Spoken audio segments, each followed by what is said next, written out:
गर्मियों की छुट्टियों का मजा ही कुछ और होता है। स्कूल की घंटियां थम जाती हैं और बच्चों को खुलकर मस्ती करने का मौका मिलता है। यह कहानी 1998 की गर्मियों की है, जब दो भाई बहन रिया और रोहन की जिंदगी एक अनसुलझे रहस्य के साये में हमेशा के लिए बदल गई।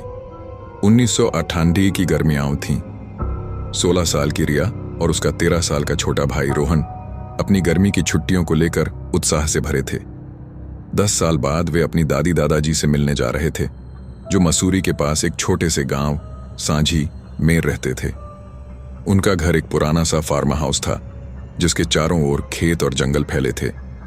बिजली की आंख मिचौली यहां आम थी और रात का सन्नाटा उस जगह को रहस्यमयी बनाता था। रिया और रोहन को इस बात की खुशी थी कि वे पहली बार अपने माता पिता के बिना इतना लंबा सफर कर रहे थे।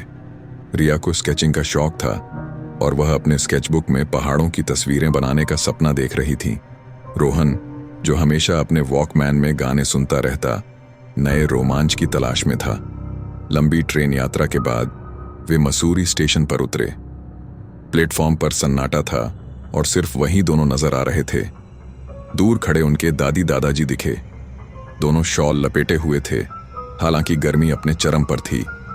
उनकी आंखों में एक खालीपन था और चेहरों पर बनी मुस्कान ऐसी जैसे किसी ने जबरदस्ती चिपका दी हो। उनकी कमजोरी और उम्र साफ झलक रही थी, लेकिन रिया और रोहन इतने उत्साहित थे कि इन बातों पर उनका ध्यान नहीं गया। वे अपने बैग्स उठाकर उनकी ओर दौड़ पड़े। दादी दादाजी वहीं पुराने कपड़े पहने थे जो उनकी धुंधली यादों में बसे थे। दादी की साड़ी और दादाजी का पुराना कुर्ता पायजामा। कार में बैठकर सांझी की ओर बढ़ते हुए रिया और रोहन अपनी ट्रेन यात्रा की कहानियां सुनाते रहे। रिया ने बताया कि कैसे उसने खिड़की से पहाड़ों को देखा और रोहन ने एक मजेदार किस्सा सुनाया कि कैसे उसका वॉकमैन ट्रेन में गिरते गिरते बचा। दादी दादाजी चुपचाप सुनते रहे, सिर्फ हल्की सी हामी भरते और बार बार रियर व्यू मिरर से उन्हें देखते। उनकी चुप्पी और नजरें कुछ अजीब थीं, लेकिन बच्चे इस खुशी में डूबे थे कि वे अपने दादी दादाजी के साथ हैं। करीब 1 घंटे की ड्राइव के बाद वे फार्म हाउस पहुंचे। घर पुराना और जर्जर था। पीली दरकती दीवारें, चारों ओर उगी जंगली घास और आसपास दूर दूर तक कोई दूसरा घर नहीं। रात हो चुकी थी और अंधेरा ऐसा कि कुछ दिखाई ही नहीं दे रहा था। वरांडे में एक पुरानी रॉकिंग चेयर थी जो बिना हवा के हल्के हल्के हिल रही थी। रोहन ने मजाक में कहा, ऐसी जगह तो भूतिया फिल्मों में दिखती है, और दोनों हंस पड़े। लेकिन रिया के मन में एक हल्की सी बेचैनी जागी। घर के अंदर का माहौल और भी अजीब था। पुरानी ब्लैक एंड व्हाइट तस्वीरें दीवारों पर टंगी थीं, जिनमें चेहरे समय के साथ धुंधले हो चुके थे। लकड़ी का फर्नीचर घिसा हुआ था और हवा में एक सड़ी सी गंध थी जो गले में चुभ रही थी। जब दोनों ने मुंह बनाया तो दादी ने हल्के से हंसते हुए कहा, ये खेतों से गोबर की गंध है। उनकी हंसी में कुछ ठंडक थी जो रिया को अजीब लगी। दादी किचन की ओर चली गईं और दादाजी ने उन्हें उनका कमरा दिखाया।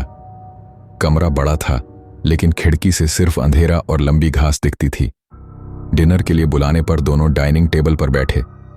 दादी दादाजी उनके साथ तो बैठे, लेकिन कुछ खाया नहीं। वे बस यही दोहराते रहे कि उन्हें कितनी खुशी है कि बच्चे आए हैं। उनकी आवाज में एक बनावटी गर्माहट थी जो रिया को खटक रही थी। उसने सोचा कि शायद 10 साल बाद मिलने की खुशी में वे ऐसा कर रहे हैं। डिनर के बाद दोनों अपने कमरे में चले गए। थोड़ी देर बाद दादाजी आए।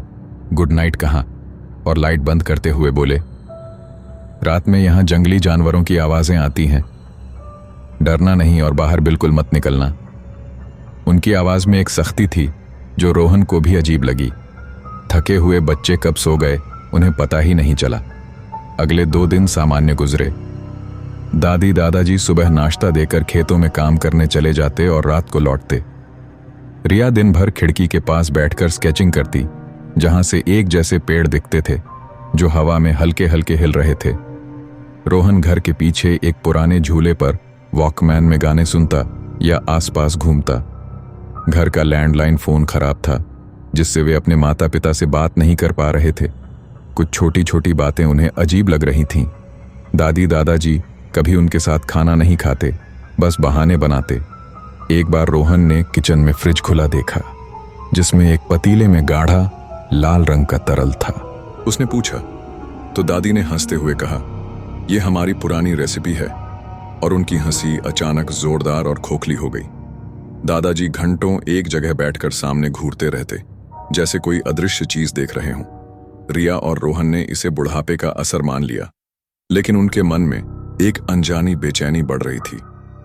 तीसरी रात रिया की नींद एक अजीब सी आवाज से टूटी। यह दरवाजे के बाहर से आ रही थी, एक घिसटने जैसी आवाज, जैसे कोई भारी चीज खींची जा रही हो। तभी दरवाजे के नीचे से एक बड़ी सी परछाई गुजरी, पल भर के लिए। दादाजी की चेतावनी भूलकर रिया दबे पांव दरवाजे तक गई और उसे धीरे से खोला। वह सड़ी सी गंध अब इतनी तेज थी कि उसका गला रूंध गया। सामने अंधेरा था, लेकिन घिसटने की आवाज साफ सुनाई दे रही थी। यह कोई जानवर नहीं था, कुछ और ही था। इससे पहले कि रिया कुछ समझ पाती, किसी ने उसके कंधे पर हाथ रखा। उसकी चीख निकल गई। पीछे दादी खड़ी थीं, उनके चेहरे पर वही नकली मुस्कान और त्वचा असामान्य रूप से सफेद। उनकी आंखों में एक ठंडी चमक थी जो रिया के दिल में डर बनकर उतर गई।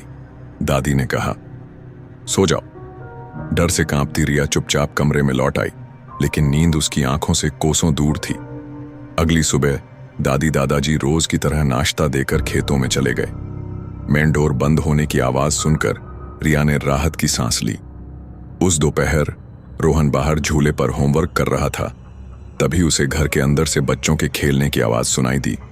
उसने पीछे की खिड़की से झांका तो एक छोटे लड़के की परछाई दिखी, जो तेजी से गायब हो गई। उसे लगा शायद कोई मेहमान आया है, लेकिन घर में रिया के सिवा कोई नहीं था। रोहन ने पूरे घर में उस परछाई को ढूंढा। तभी उसकी नजर ड्राइंग रूम की एक ब्लैक एंड व्हाइट तस्वीर पर पड़ी। बीच में दादी दादाजी की तस्वीर थी और उनकी आंखों से खून टपक रहा था। डर से उसका दिल धक धक करने लगा। उसने रिया को बुलाकर तस्वीर दिखाई, लेकिन तब तक तस्वीर सामान्य हो चुकी थी। रिया ने उसे रात की घटना बताई। दोनों के हाथ पैर ठंडे पड़ गए।